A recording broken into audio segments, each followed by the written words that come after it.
Aid agency Oxfam is criticising the UK government for violating an international arms treaty. The Arms Trade Treaty is supposed to prevent countries from selling arms that would likely be used to violate humanitarian or international law.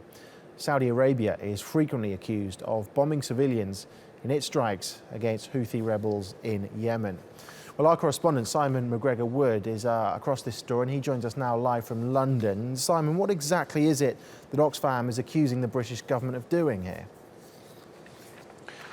Well, Paul, is it basically accusing, as you've said, the British government of being in contravention of the International Arms Trade Treaty, which is a prominent signatory to.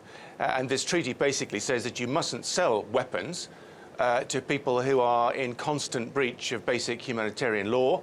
And Oxfam are not alone, of course, in accusing the Saudi-led coalition of perpetrating war crimes and acts against humanitarian law in its prosecution of its campaign in Yemen, principally through airstrikes, which we have seen in recent weeks and months, have often targeted intentionally or otherwise places like hospitals and civilian residential buildings. Oxfam allege that the Saudi-led coalition have killed twice as many Yemeni civilians as the other side have. It's a brutal conflict. There are 21 million Yemenis in need of humanitarian assistance, and Oxfam, as you would expect them to, being a leading UK NGO and charity, is very concerned that the $5 billion business of British arms sales to the Saudi government should stop. They're accusing the British government of being in denial and disarray over its arms sales to the Saudi-led coalition.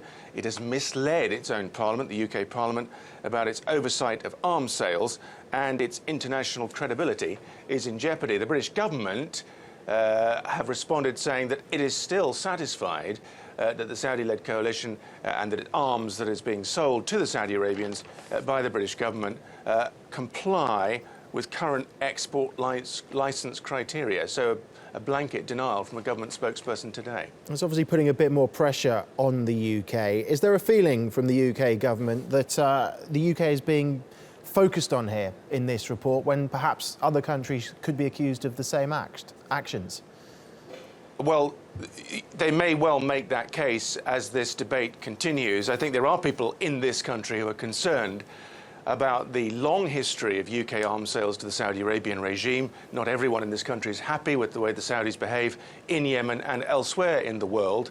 But yes, they're not the only ones, the British. The Americans are into the game too, with about $6 billion worth of arms sales, and the French way ahead of the rest of the pack with arms sales to the Saudi government in recent years worth $18 billion. So perhaps we might get some sense of the British government feeling aggrieved. It is clearly a problem because the humanitarian situation in Yemen is so dire, and of course the Saudis are front and centre, playing a very prominent role in that conflict.